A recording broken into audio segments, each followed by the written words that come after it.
Hey up everyone, this is the inevitable part 2 you asked for after I made the first Dangerous Motorcycles video. Sorry it's taken so long. This time it's the motorcycles that came later, more modern bikes that still have that certain dangerous gene. A gene that gave us motorcycles like the original Kawasaki H2 and the RD350LC to name just two. One thing I will say, I am going to stick to internal combustion engine motorcycles here. ICE is what I know best, so I'm sticking to that for now. Today's list sort of goes from extreme to extreme, from extreme speed to extreme power. I started with the obvious winners and the many ballistic superbikes you all know, through to the less obvious choices, before I reveal the motorcycle that I think stands out above all the others. Each and every one has something that separates them from the average. Whether that is speed, absolute power or something else, you will have to wait and see. Unless you're one of those people with no attention span who just needs to know now, in which case I have included timestamps so you can jump around between sections and listen to them in the order that you want to. Talking of which, the videos have got longer recently, and this is the longest of all. It won't always be like that, but if like this one there are 18 bikes, making it shorter would mean it would be impossible without leaving key bikes or key information out. I'm sure you can appreciate that this inevitably makes both the research and the production take significantly longer. That means sometimes it may be more than a week between videos. I will still try, but better videos take longer to produce. It really is that simple. With part 1 of the Dangerous Motorcycles videos now at over 1 million views, I have to say thank you to everyone for all the support you've given me, and I do feel truly blessed with the fantastic community of subscribers that have helped along the way. If you haven't already subscribed and you enjoy the video, clicking the subscribe button will help us a lot, and it means you get to find out first when our latest videos are released each week. I am always interested to hear about the bikes you think I've missed too, but maybe have a look around the other videos on the channel to see what's there. I don't like to get too repetitive. There are many fantastic motorcycles featured in different videos. You may find exactly what you've been looking for. To get started, first and most obvious today is the Kawasaki H2 and H2R. Kawasaki have rewritten the rulebook many times, and the H2 name has a long history, which I did talk about in the first Dangerous Motorcycles video linked above. Even the standard H2 will now do over 200 miles an hour, but the H2R is long gone, with a recognised top speed of 240 miles an hour. Now let's be clear, this is no ordinary motorcycle. There is absolutely nothing normal about this bike, except that it has 2 wheels and an engine. And that engine is what makes the Kawasaki H2. The H2R is not a road-going motorcycle, but it has to be mentioned. Powered by a unique 1000cc supercharged inline-4 engine that produces around 200 horsepower in the standard models and over 300 horsepower on the R models, this really is an astonishing piece of engineering. That power means every last component of the engine needed a stronger solution. The H2 and H2R are both masterpieces of engineering prowess that solidify the position Kawasaki once had as the king of Japanese high-power engine manufacturers. Now, I've listened to hardened racers talk about how, without the tech, the H2R would be unrideable, and both the H2 and H2R are dripping with tech from front to rear. Even if I just listed the different items, the video would be an hour long, and to explain what some of the tech actually does would be another story entirely. The H2 is tame, yes, but it could never be described as tame. There is a difference. It produces its power lower, and so is just as much of a missile as its track-based brother. It has more power than any of us could use on the road, even if it was pulling a trailer. Let's be clear, There are very few H2 or H2R owners that will ever ride them at wide open throttle, and even if they did, the various electronic systems on board would dial that power out in 99 out of 100 situations. This is a prestige bike for people who want to be noticed.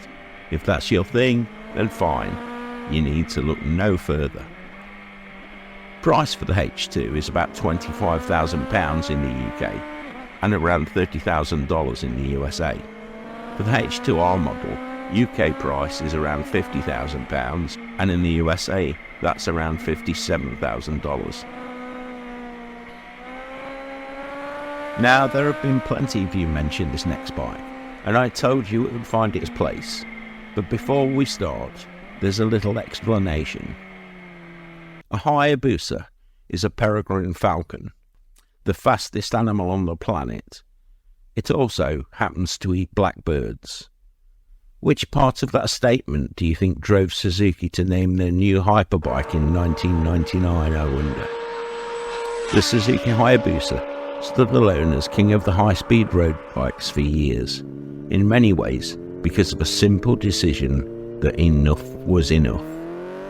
The first generation Suzuki Hayabusa had a top speed of 194 miles an hour, or 312 kilometers an hour, and took the crown for the fastest production motorcycle ever made. Then, later in 1999, the big four Japanese motorcycle manufacturers thought, this is ridiculous, nobody should be riding that fast. They came to a gentleman's agreement to limit the top speed of production motorcycles to 300 kilometers an hour or 186 miles an hour-ish. Although known for the top speed, it was only the 1999 model with the copper brown livery that was unrestricted. All of the later models from 2000 to the present day were speed restricted via the ECU. This can be reprogrammed, but it is the first model year that are the real collector's items. Some might say 3, but I would argue there are 4 generations of Hayabusa, and all have scared the pants off many riders ill-prepared for them. For me, the first year is significant, but the next of the so-called first gen run, from 2000 to 2007, was the motorcycle that began the love affair many people have stuck with. This first generation engine was 1298cc with an 11:1 compression ratio that produced the then unthinkable 175 horsepower and 140 Nm of torque. However, it was in 2008 that I think the most deadly of all the Hayabusas was born. Capacity was upped to 1340cc and power increased to 194 horsepower with a 12.5:1 compression ratio. Torque also went up from 140 Nm to 155 Nm. All that, and the only rider aid was a steering damper. After that, in 2013 to 2014, the bike was tamed with ABS and multi-map power modes. Then, the 2021 update gave us cornering ABS, traction control, cruise control and a quick shifter. Power was also muted to 187 horsepower and torque down to 150 Nm. So you can see, I'm sure, why I think that the period from 2008 to 2014 was the golden era of the Hayabusa. All the power and none of the safety belts. The only thing to help you control the endless surge of power is your personal skill, and the only limits are the length of the road and the size of your gonads. The modern Hayabusa comes in at around £18,000 in the UK, but only around $18,700 in the USA. So some customs official, distributor or politicians are pocketing something somewhere. If absolute top speed is your only criteria, and you can deal with the love it or hate it looks, the Hayabusa is probably the first motorcycle to consider for most people, and I can't see that changing anytime soon. Now, as much as I hate the marketing exercise the Ducati Panigale V4, V4R and various SP models seem to have become, I have to acknowledge the sheer power of these bikes. Starting at a meagre 211 horsepower on the first standard models, that rises to almost 240 horsepower on the newest V4R model. That bike also weighs in at 198 kilos wet. How wet is a different matter. Now, speed figures quoted can be misleading, but the accepted figures for the Ducati Panigale V4R are 198 miles an hour with the standard ECU, but that goes up to at least 210 and maybe even 215 mile an hour with the restrictions removed and the chip tweaked. Now, let us be clear, these motorcycles might have wings, but they aren't going to help most of us fly. They were built for the racetrack, and that's the place where they belong in my opinion. Learning the intricacies of overtaking with advanced aerodynamic packages amid turbulent air has proven a challenge even for the best in MotoGP and World Superbikes, so I can only imagine the issues it might cause for us mere mortals on roads filled with lorries and potholes. They were built so that the best riders in the world could go as fast as possible around a racetrack, and even those riders now struggle to get 100% of the power down. So every trick in every electronics control manual has been used to try and make sure you don't crash these fantastic bikes before you even reach the first corner.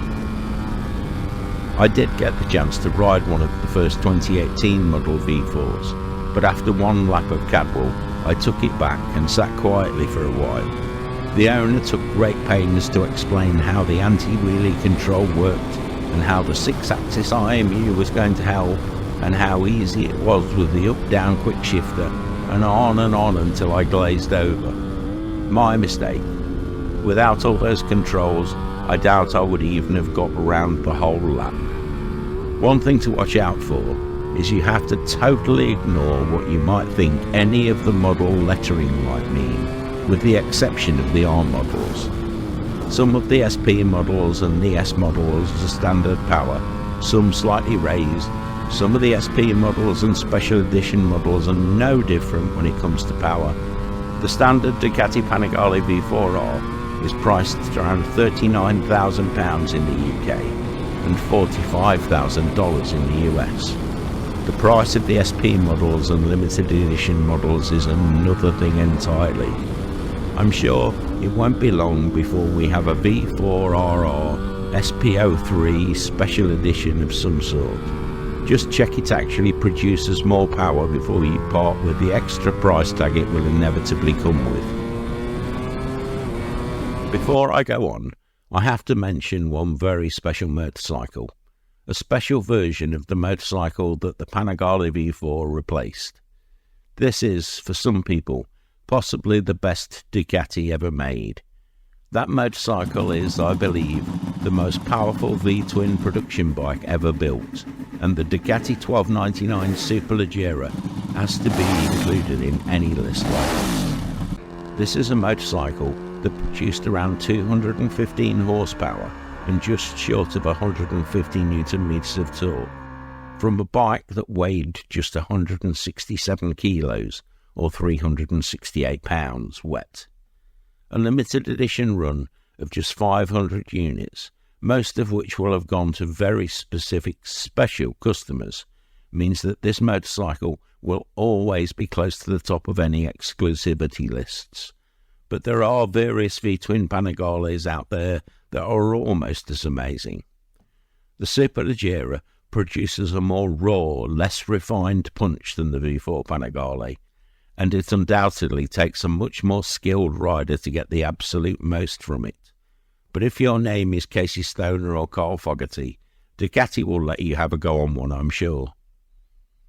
Next, we have another road-going race bike. The Honda RC213 VS is literally a road-going version of Honda's 2013 and 2014 championship-winning V4 MotoGP race bike. First seen in 2015 and released in 2016, the RC213 VS was, and still is, the closest thing to a MotoGP bike that has ever been made illegal for use on the roads. In standard trim, it produced around 160 horsepower, but with the HRC performance kit, that was bumped up to 215 horsepower. That same kit takes torque up to 118 Newton meters and lowers dry weight to just 160 kilos. If we compare that figure, even though it's now effectively an 8-year-old design, with 20 litres of fuel added, it would still be 20 kilos lighter than the newest 2023 Ducati Panigale V4R is with no fuel in it.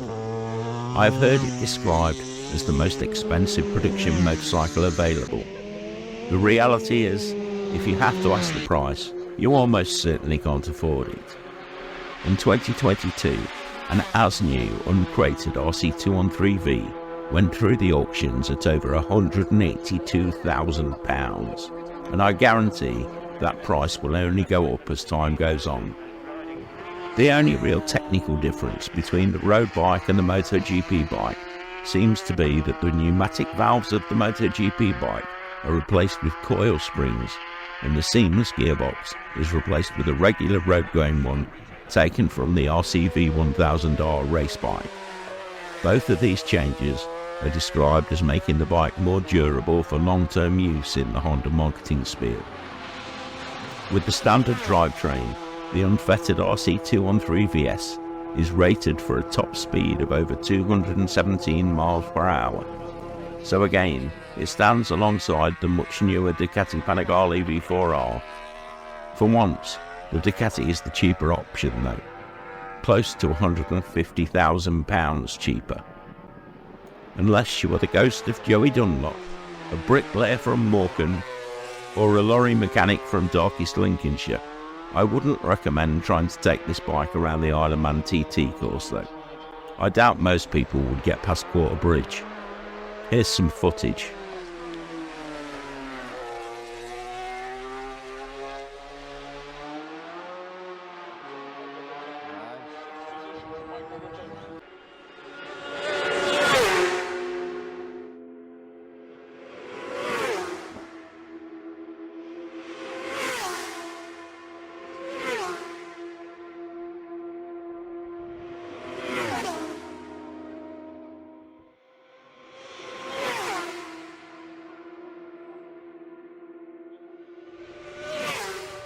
Next, I have a bit of a problem.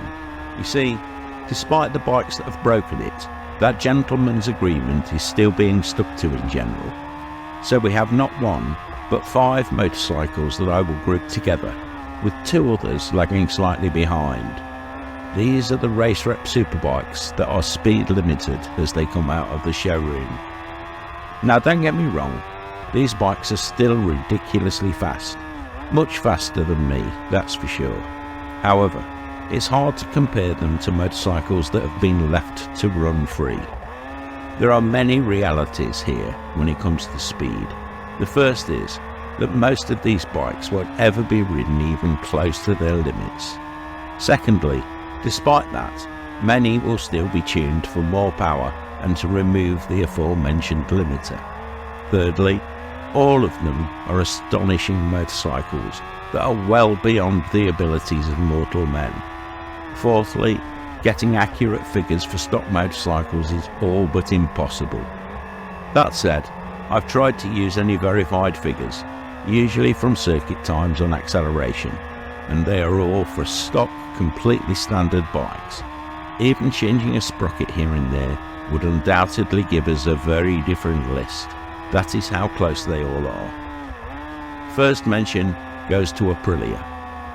The Aprilia RSV4 1100 factory, their top-of-the-range superbike, will produce around 217 horsepower, and it's limited to 195 miles per hour. The best 0 to 60 time I could find was 2.7 seconds, but the average was around 3 seconds. And the quarter mile time was 9.7 seconds with an exit speed of 150 miles per hour. Prices are around £23,000 in the UK and around $26,000 in the US from what I can gather. In some ways you might say it's the fastest, but listen on.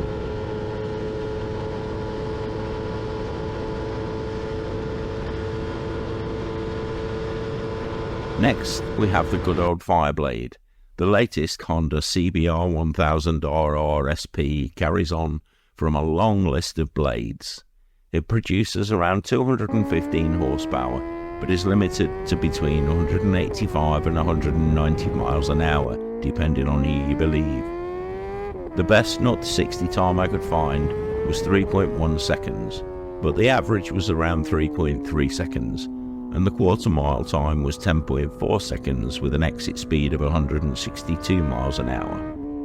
In the UK, the price is around £25,000, but in the States, the prices seem to vary a lot. It looks like the list price is around $28,000, but I've seen prices as low as $16,500 on the main Honda US website. Can you really get them at that price, I wonder? Let me know in the comments below if you would. Despite the incredible price difference, the performance of the Fireblade Superbike has still outperformed the RC213V on many occasions, and despite rumours of it being discontinued for many years, it is the bike that keeps on giving.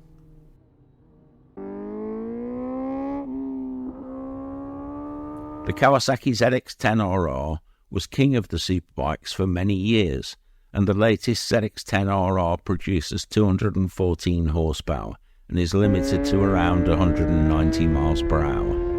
The best 0 to 60 time I could find was 2.9 seconds, with the average around 3.1 seconds, and the quarter mile time was 9.98 seconds, but with an exit speed of 151 miles an hour. Prices come in at around £25,000 in the UK and $30,000 in the USA. The BMW S1000RR and the M1000RR are BMW's flagship superbikes. The M1000RR produces around 212 horsepower and is limited to 195 miles per hour. The best 0 to 60 time I could find was 3 seconds, and that was the average too, so it was the most consistent. The quarter mile time was 10.2 seconds, with an exit speed of 162 miles per hour. At £30,000 in the UK and around $38,000 in the US, the M1000RR is one of the more expensive bikes from the Superbike Club. Is it worth it? Last of the first 5 is the MV Agusta F4, specifically the Claudio Castiglione Special. It will produce around 212 horsepower and is limited to 195 miles per hour. The best 0 to 60 time I could find was 2.95 seconds, because it had to be under 3 seconds. But average was around 3 seconds, and the quarter mile time was 9.95 seconds, with an exit speed of 144 miles per hour. Because it's no longer being made, at least for now, the F4 is difficult to price. Second-hand models go for anything between £14,000 and £50,000 in the UK, but I'm sure that can be very different in different countries. Will KTM relaunch the F4, do you think? Will it still be made in Italy, from Italian-made parts? Now, I said there were 2 more bikes that followed behind, because unfortunately the elephant in the room is the fact that the R1 and the GSXR 1000 aren't there. I left them until last because they are now lagging behind the rest a little in some ways, and I do say that sadly.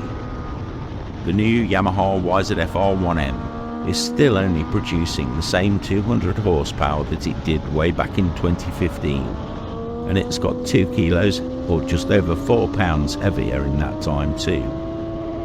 It's actually the 2015 model R1 that gave me the fastest 0 to 60 time of all of the superbikes included, at 2.5 seconds, although the average was around 2.9 seconds. The quarter mile time was 9.8 seconds with an exit speed of 149 miles per hour. Listed at £24,000 in the UK and around $26,000 in the USA. Is it still competitive? The Suzuki GSXR 1000R, in a similar way, is still only producing the same 199 horsepower that it did years ago, but at least it doesn't seem to have got any heavier, I guess. The fastest 0 to 60 time I could find was 3 seconds, with the average being around 3.1. The quarter mile time was 10 seconds flat, with an exit speed of 151 miles per hour. Listed at £18,000 in the UK and around $18,500 in the US, this bike, as well as the Fireblade, begs the question, why are there sometimes such huge discrepancies on UK and US prices in relation to currency values? I have no idea, I'm sure. Why is the Suzuki comparatively cheaper in the USA? Why is the Honda so much cheaper there too? And why is the Vmax that comes next so much cheaper by comparison in the UK? Both the Yamaha and the GSXR are limited to that agreed lower maximum speed of around 185 miles per hour. I just wonder why still. Now, looking at these figures, you might have noticed something very interesting. Although it's markedly less powerful than the rest, the R1 from 2015 still has the fastest 0 to 60 time of all of the bikes included. It is also only beaten to the end of the quarter mile by the Aprilia RS V4. What that shows is that none of the multiple riders on any of the other bikes could actually get the extra power they made down on the tarmac in time to beat the Yamaha. But they won't tell you that in the marketing. I left the exit speed times in here to illustrate something else too. I've talked about motorcycle gear ratios before, and as I said above, altering a gear ratio can make a huge difference in the real world. I don't know the conversations and decisions made at each company, but you can easily see from the figures above that although the BMW and Honda were slower off the mark, their exit speeds were higher. Now, to a degree, you can say that the extra time the run takes gives these motorcycles longer to build up a faster terminal speed, and that's right to a certain extent, but it isn't the only thing involved. The gearing of the bikes, both the final drive ratio and the various individual gear ratios, all play a part. Give a bike a shorter first gear and it will try and take off faster. Give it a longer first gear, but closer ratios in the box, and it may initially take off a little slower, but it might gain an advantage as a good rider flicks through the gears faster to achieve a faster terminal speed in a set distance. These choices will all be part of the initial design criteria, and some companies will focus on acceleration more than speed. Suffice to say, all of these motorcycles were made to be good enough for the best riders in the world. If you honestly think you can make the most of them, try watching Peter Hickman or Michael Dunlop do a lap of the TT circuit on a superstock bike. If you can ride any of these bikes that fast, then you are one of a very chosen few. Just look at the riding here.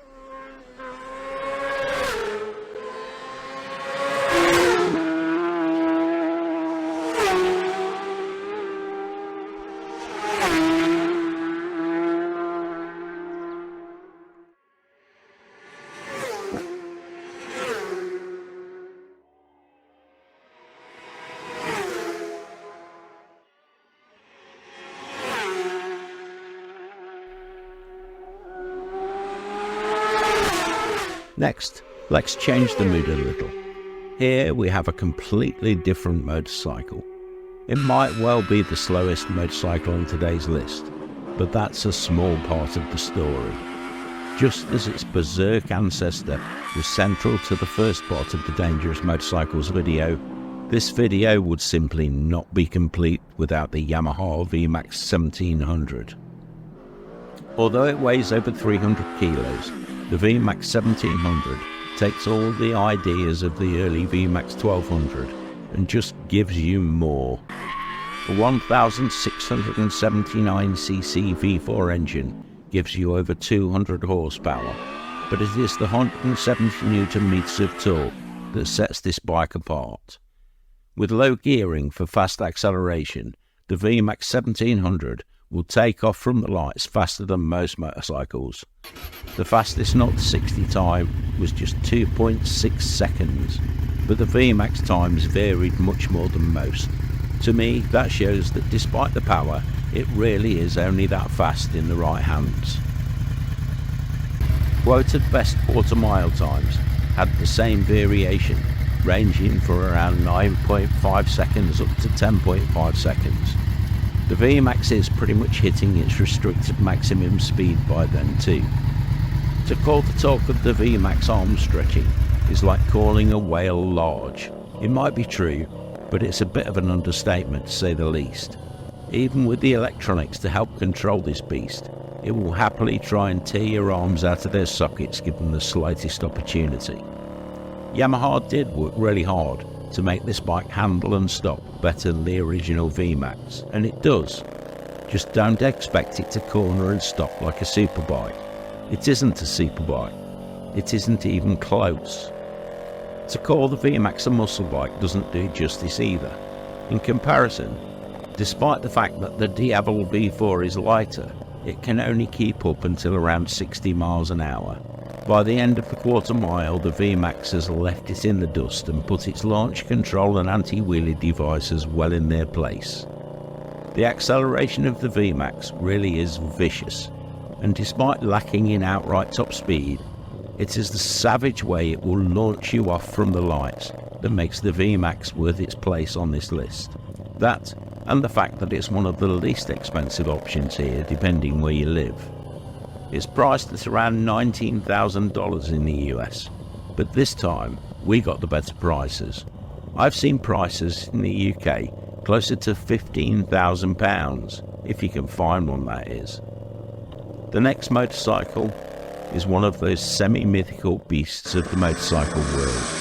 Some were built, but details are few and far between. In 2010, I remember seeing the first articles about the FGR Midalu. Then, in 2011, I remember hearing the Project Midalu had been scrapped, that only one prototype was made, and that about 10 engines were made for spare parts. Then, in 2016, we were told it was finally in production. Then, quiet. Then, on November the 12th, 2019, rumours began again, and we were told FGR were finally ready to start selling. How many of these motorcycles have been made, I honestly have no idea, but some were built. The Midalu is a brutish hyper-naked monster, built around a 2,442cc 90-degree V6 engine, with around 240 horsepower and 220 Nm of torque. The Midalu has more pulling power than a Sherman tank. By using a trellis frame with wide bore tubing and lightweight carbon fibre bodywork, dry weight has been kept down to a claimed 262 kilos or 578 pounds, which when compared to the Triumph Rocket 3 is pretty incredible, considering Kawasaki H2 is only 20 kilos lighter. It is a pretty amazing achievement for this tiny jet company. This is a motorcycle dripping with the best Olin suspension and gigantic Brembo race spec brakes. The intricately machined swing arm could stand alone in a gallery as a piece of brutalist art, and its polished carbon and muscular design stretch from wheel to wheel. Priced at around $132,000 or 120,000 euros, it would be an expensive motorcycle compared to some here, but it isn't the most expensive for sure. It looks like someone took an aerial ace and force-fed it steroids and growth hormones until it burst out of its own skin. This motorcycle takes muscle to a whole new level, and given the chance, may even challenge the mighty Yamaha Vmax off the line. Now that is a drag race I would like to see. Next, we come to another motorcycle you will all know, the KTM 1290 Superduke R. This is a 180 horsepower V-twin engined hooligan of a motorcycle that produces around 140 Newton meters of torque. It will punch well above its weight in many real-world situations. The price comes in at around £24,000 in the UK, or €27,000 in Europe, where it's supposedly made.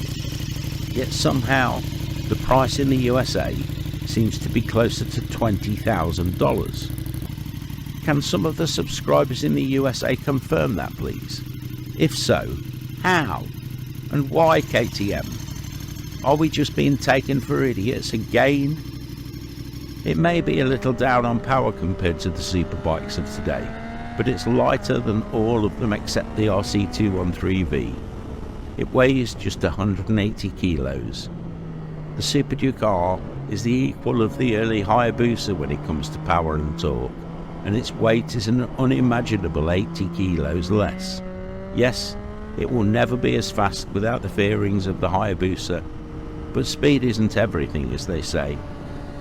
It even has self-learning, fully active suspension that actually adjusts the WP suspension units for your own particular riding style, unless it ever decides not to, of course.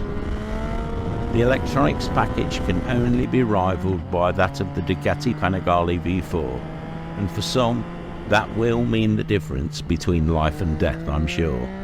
For me, it's the electronics that terrify me more than the power, but I'm just a Luddite at heart when it comes to many things.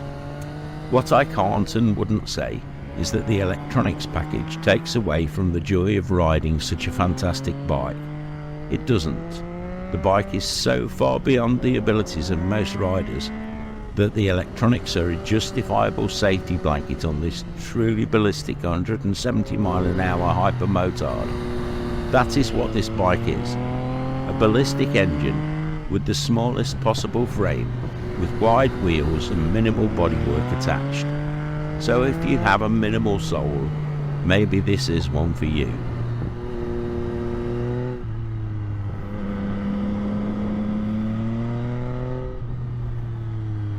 Next, we have the Horex VR6. Horex are a company that started in Germany in the 1920s, but when ownership passed to Daimler-Benz in the 1960s after a turbulent history, motorcycle production was terminated.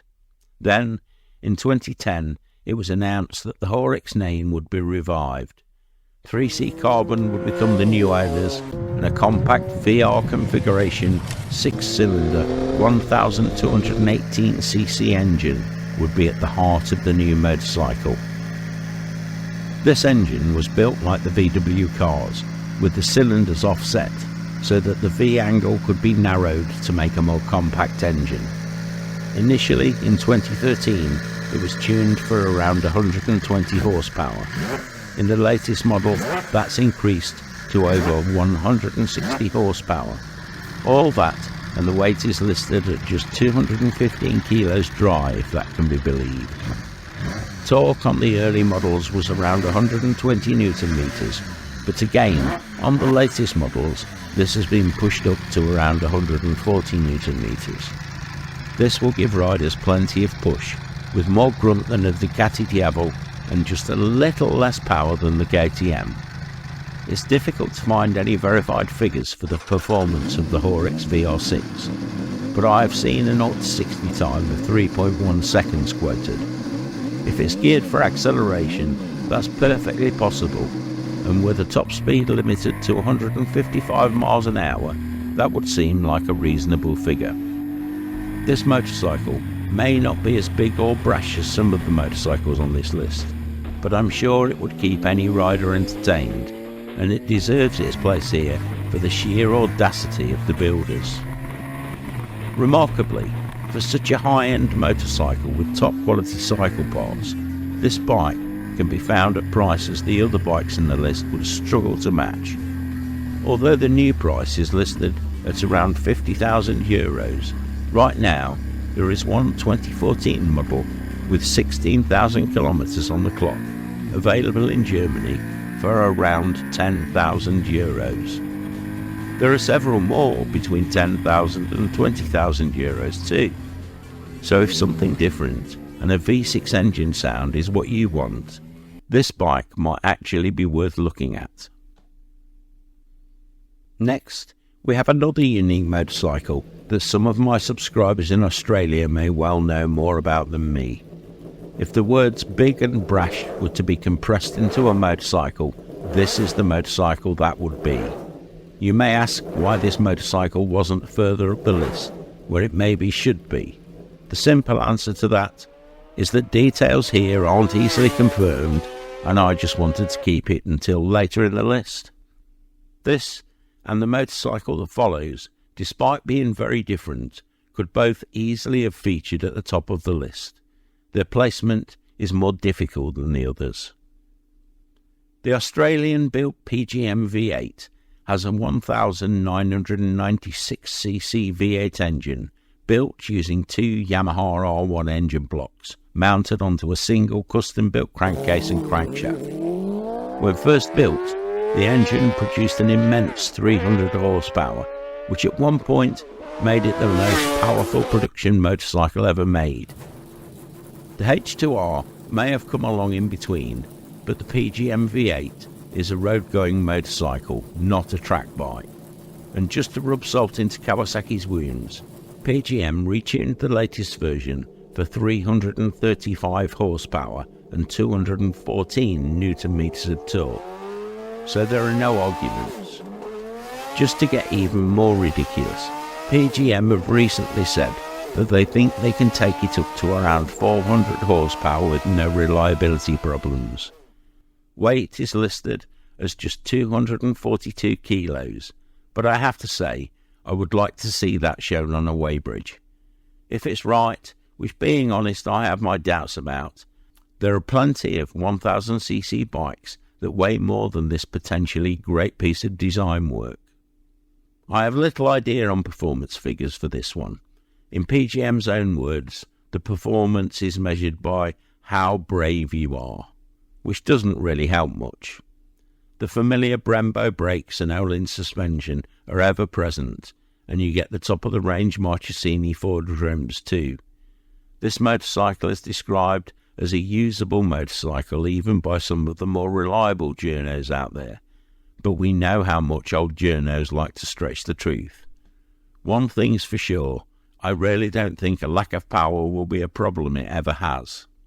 I'm sure it would be much more usable crossing the Nullarbor Plains than it would picking its way through single-track roads in the Yorkshire Dales, but its quoted weight portrays the determination of the designer and builders, and if it is half as tractable or usable as it's been described, then there may be some serious lessons for some of the bigger manufacturers to learn from.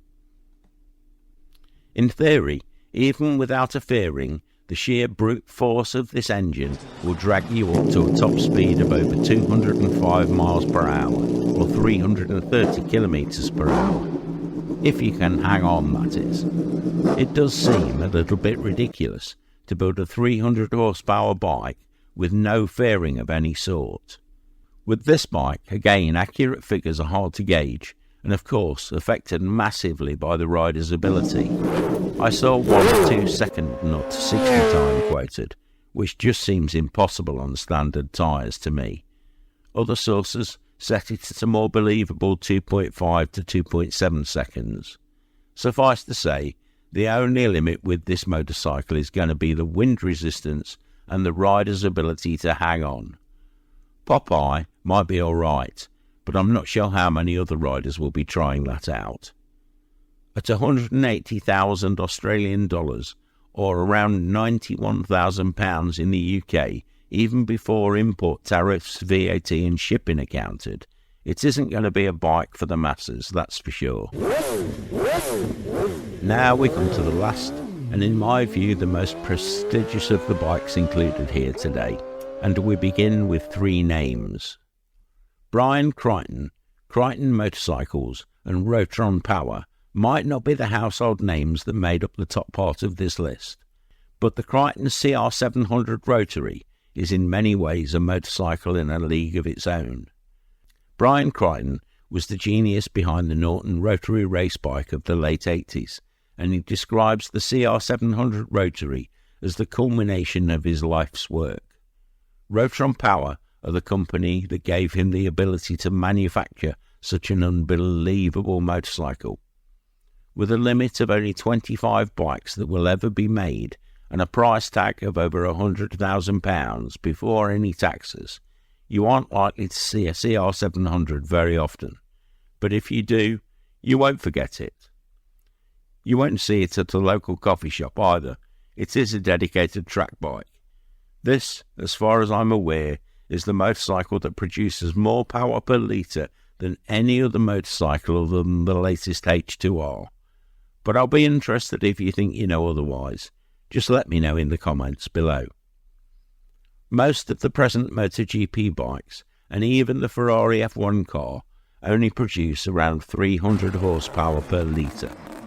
The Crighton CR700 produces around 220 horsepower and over 140 Nm of torque. That equates to an unbelievable output figure of 320 horsepower per litre, which is almost on a par with the Kawasaki H2R. We will come to the weight difference shortly. Without a counter-rotating crank to push the front wheel into the ground during acceleration, I don't think you use many front tyres on this bike. For those of you that know, you might recognise the unique lines of the classic Spondon engineering-derived chassis. You get an adjustable headstock and adjustable swing-arm pivots, Diamac carbon wheels and Brembo monoblock race-spec brakes. You also get the choice of bi-turbo suspension for those who know, or roll-ins for those that don't. It's hard to see a single area of this motorcycle that could be improved, in my honest opinion. I guess that's a testament to two things: the years of work as both a racer and designer that Brian Crighton has put into this design, and the ability of Rotary Power to manufacture something to such close tolerances. With a dry weight of just 130 kilos, this is one of few motorcycles that can make the bikes from MotoGP look decidedly ordinary. Even comparing its admittedly expensive price to the price of the Honda RC213V should help you put the achievements of this company into perspective. An RC213V will cost you at least half as much again as a brand new Crichton CR700 would.